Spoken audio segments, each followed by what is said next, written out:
One single piece of hardware, better than 32 CPU processors clustered together, capable of rendering pixels on a screen and giving you tons of frames. From artificial intelligence to Bitcoin to medicine and many other things that neither NVIDIA, nor AMD, nor ATI, nor 3DFX could have ever imagined. How did the GPU begin? And how did it evolve? In the 1960s and 1970s, computers didn't even have a graphical user interface. They relied completely on terminals, like the IBM 3270, which only displayed green text, no pixels. The CPU's job was simple. Send that text to the screen. No images meant no complex calculations. By the late 1970s, displays shifted from raster-based to ones made of tiny dots, pixels. Those pixels, which we still use today, were stored in a special block of RAM called the frame buffer. The CPU had to calculate and update every single pixel in RAM. That was slow and placed a huge load on the processor. For example, the Apple II, released in 1977, used 20% of its entire system RAM just for graphics. 20%! Engineers had to find a way to fix this. By the late 1980s, graphical user interfaces like those in Windows and macOS required faster processing. Of course, CPUs alone couldn't handle it. That's when something called a 2D accelerator appeared. Graphics accelerators from companies like S3 and ATI. These 2D accelerators could process two-dimensional graphics much faster than CPUs. With Windows 3.0, every company knew the next big step was the graphical user interface. But they also knew that CPUs couldn't manage those loads. That's where the 2D accelerator became essential. Every fast computer needed one. But 2D accelerators were very limited. They could only handle specific 2D graphics. Anything related to 3D graphics, object depth, lighting, rotation, everything we see in games today, they couldn't process. That's why early 1990s games like Doom had to rely again on the CPU. We were back to the same old problem. Engineers trying to offload the graphics workload from the CPU to an external graphics processor. But games were advancing faster than the hardware. Back then, the term graphics card, or GPU, didn't even exist.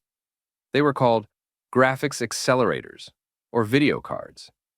Games like Wolfenstein 3D, 1992, Doom, 1993, and Quake, 1996, kicked off the 3D revolution, showing people what the future of gaming could look like. But CPUs couldn't handle it. Frame rates were terrible, lag was common, crashes frequent. Then came a company called 3DFX, founded in 1994.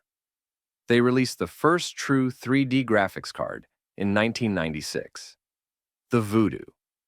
That's when the modern concept of a GPU was born. The Voodoo card focused solely on 3D graphics and introduced texture mapping, wrapping images around 3D objects, and Z-buffering, which calculates object depth to avoid overlapping visuals. It also brought anti-aliasing, which smooths object edges. The result? Games looked stunning and ran at speeds no CPU or 2D accelerator could dream of. Players were amazed. Every new game release came with the same question. Does it support 3DFX? They mentioned the company's name, not just the technology. The success of the Voodoo card sparked intense competition. NVIDIA launched the Revo 128, and ATI moved from 2D accelerators to full 3D with their Rage series. This 3D race caused GPU performance to double every single year. At that time, 3D hardware needed software, an API. But there was no universal standard. Each company had its own. 3DFX had Glide, a favorite among developers, but closed source. NVIDIA and ATI couldn't use it. Then Microsoft stepped in with Direct 3D, unifying graphics APIs, so all cards could work under one system. OpenGL existed too, but was mainly used by professionals, CAD designers, and engineers. before eventually moving into gaming. With Direct 3D, we got revolutionary titles like Quake 2 and later Unreal 1998, which introduced realistic lighting and detailed textures. 2D accelerators and slow interfaces became a thing of the past. By the late 1990s, PC gaming exploded. 3DFX couldn't keep up with NVIDIA and ATI's rapid innovation and eventually disappeared. NVIDIA and ATI became the giants of the GPU world. Even then, there was still a problem. The CPU still handled many 3D calculations: lighting, brightness, shading. In 1999, NVIDIA released the GeForce 256, calling it the world's first GPU. Technically, GPUs existed before, but this card truly changed everything. It could perform 3D mathematical calculations directly on the card itself, not on the CPU, processing up to 10 million polygons per second, an enormous leap. Developers started offloading all 3D computations to the GPU, freeing the CPU completely. Companies like ATI and Matrox couldn't match NVIDIA's efficiency, giving GeForce a massive performance advantage.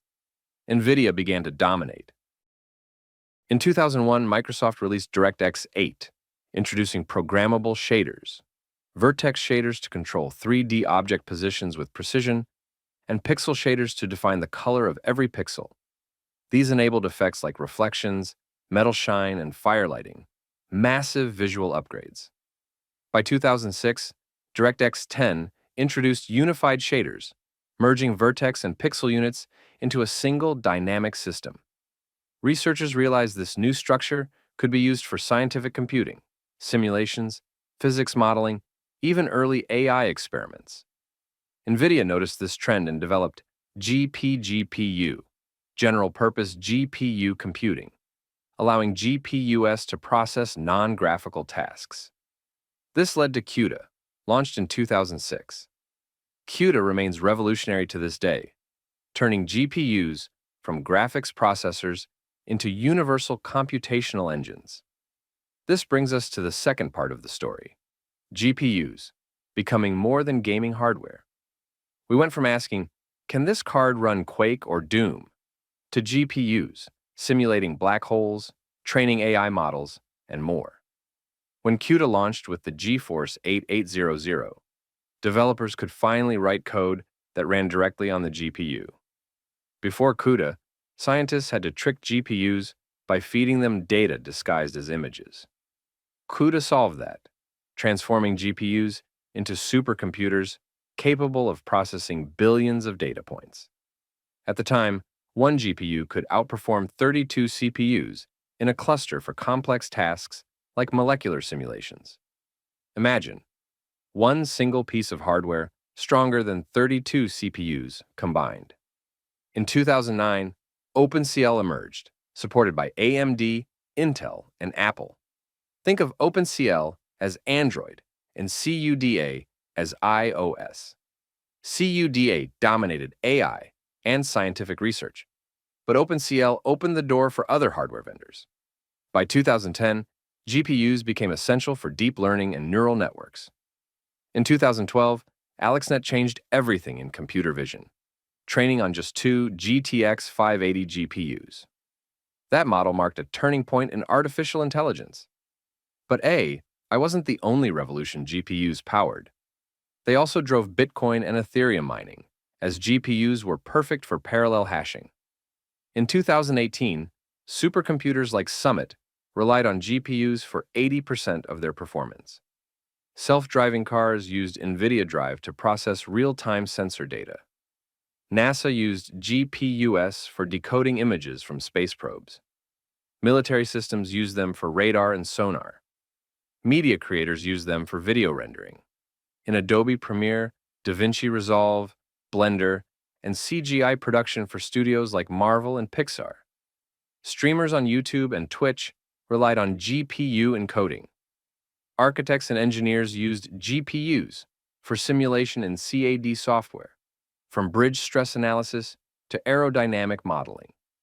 GPUs became the core of AI research weather prediction, DNA analysis, medical imaging, MRI and CT scans, and even protein folding research for discovering new treatments.